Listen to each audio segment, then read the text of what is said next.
afternoon, everyone.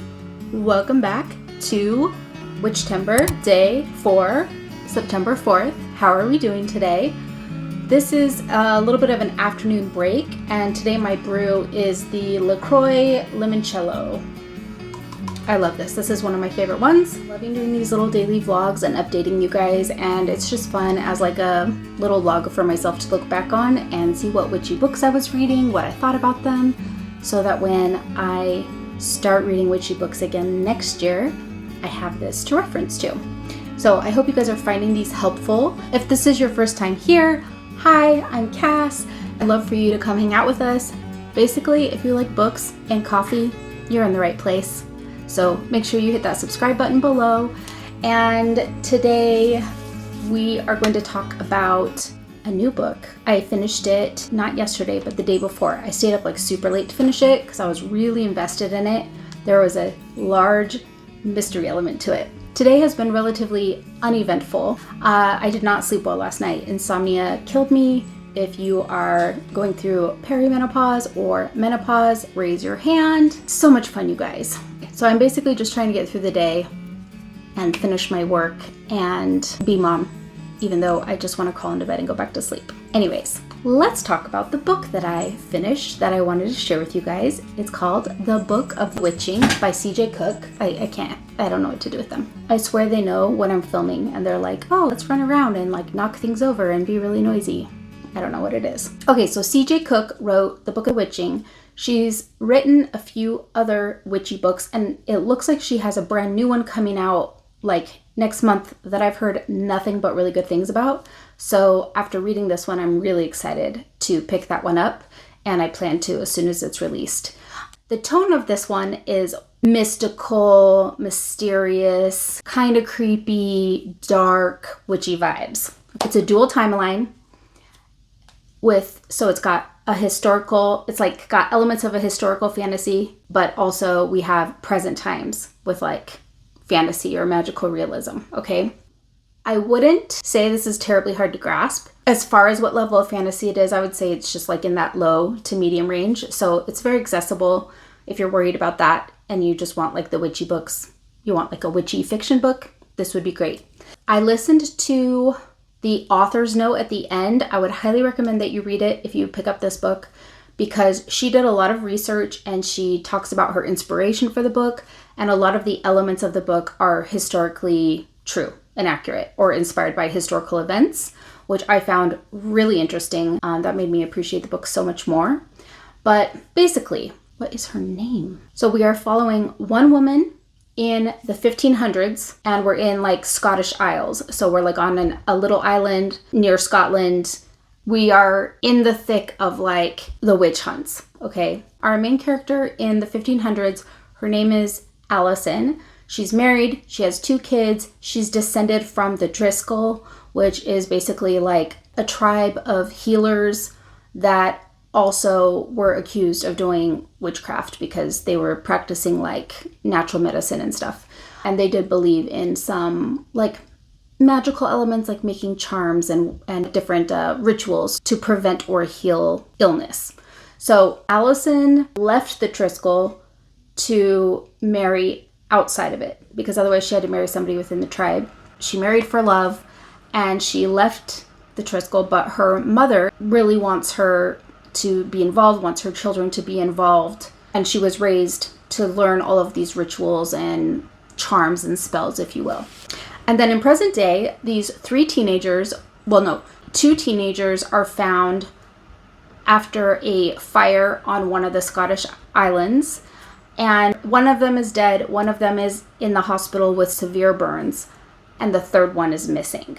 And we are following Clem, who is the mother of the girl who's in the hospital. And she's still unconscious. She has really severe burns. She's in very critical condition. And the police are involved because they don't know what started the fire. Someone ended up dead, and now there's also someone missing.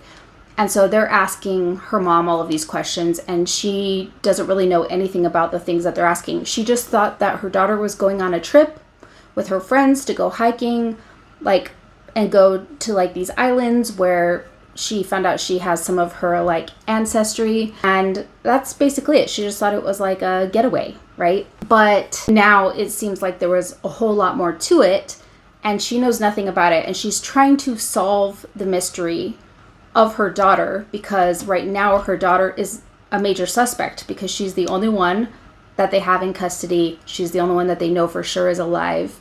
And they start to find pieces of evidence that point to the direction that the fire was potentially planned, and also that elements of, it was her boyfriend that died, the elements of his death were also planned. And whether or not she intended for him to die, he died.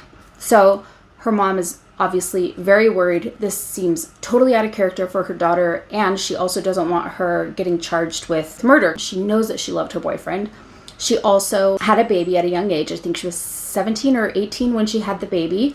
And so she has a daughter, and Clem is taking care of her daughter, who's like 15 months old. So she wants to make sure that her daughter, Erin, doesn't get blamed for the murder. She's trying to help find her friend who is missing so that maybe the girl that's missing could give them more information. And so that's kind of the premise of the current timeline. When we go back to the 1500s, we're following Allison. Essentially, what happens is people in the village know that she's a healer, knows that she can make charms, and she actually has like a pretty good reputation for helping people, so people come to her and ask her for things, especially when they're sick or they're in need of something. During this time, there is a struggle going on between Scotland, I think, is trying to separate from the UK, like is trying to separate from Britain. There's a lot of political stuff happening. She gets caught up in the middle of it because one of the men asks her to make a charm that would cause the death of one of the political leaders, and she refuses to do it. She basically lies and says, like, I'm not capable of doing that charm. I'm the wrong person. I'm sorry.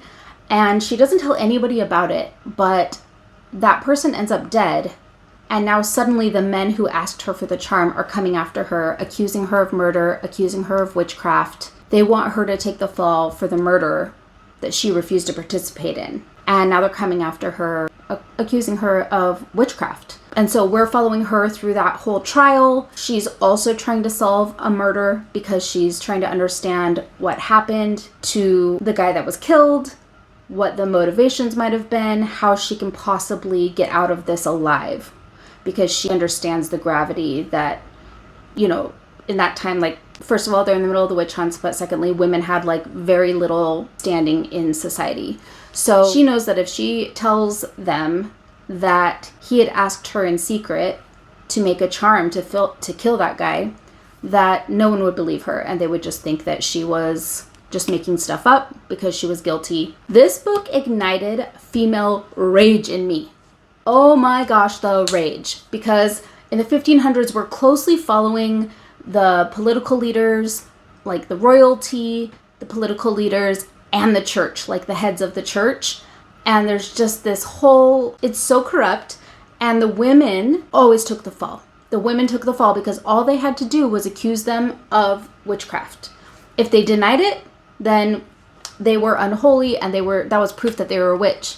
Obviously, if they confessed, then they're also a witch. Like, it was like damned if you do, damned if you don't. Basically, you don't even want to be suspected of being a witch, because as soon as there's even a tiny suspicion of witchcraft, you can basically count on being arrested and burned at the stake.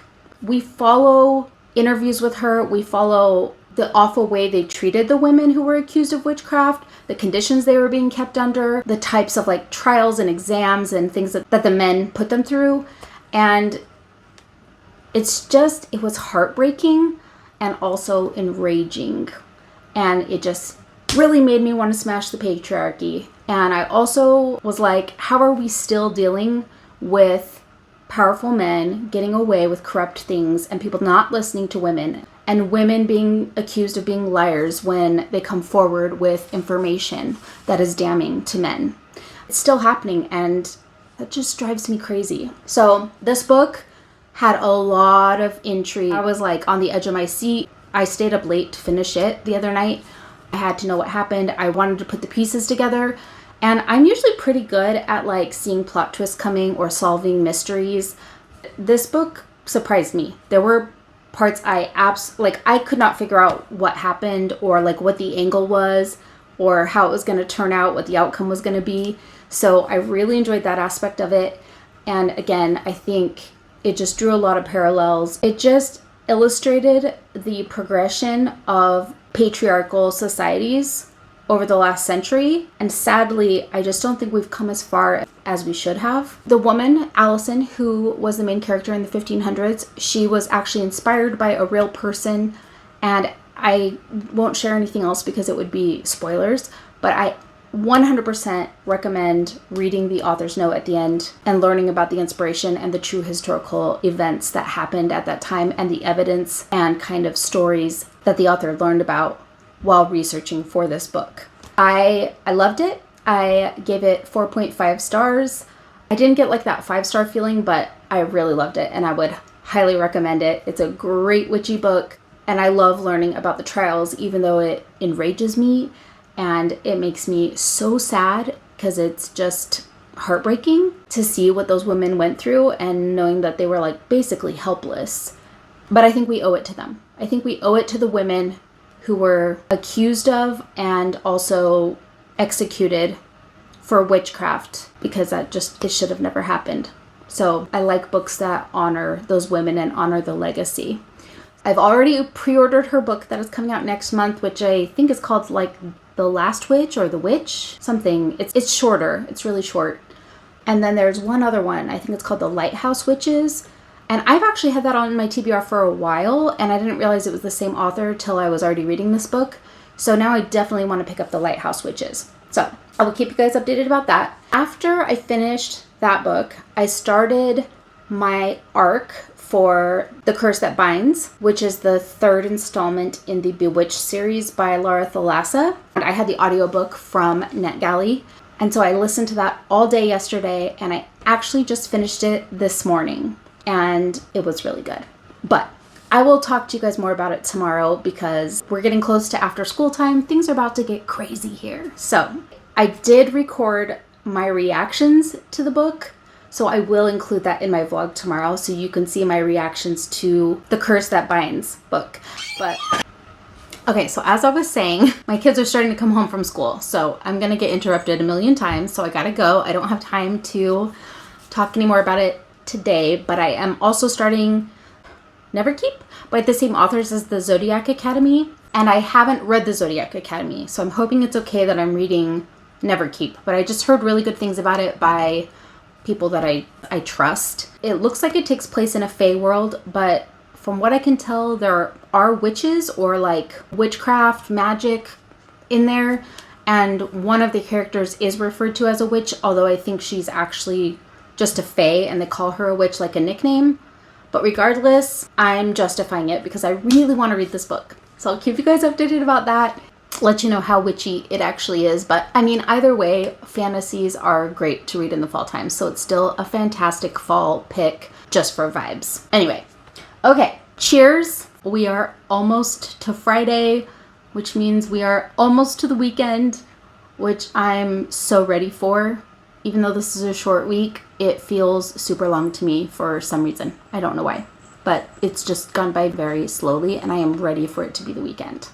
All right, you guys, you know what to do. Like, comment, share, subscribe, stick around. I want to have you here. If you want to let me know that you're here, but you don't know what to say, then just comment with like a witchy emoji. Any kind of emoji that represents witches or magic. Get creative. I would love nothing more than to see a bunch of like witchy emojis in my comment section. Okay, you guys, I'm gonna go. I'll see you guys tomorrow. Bye.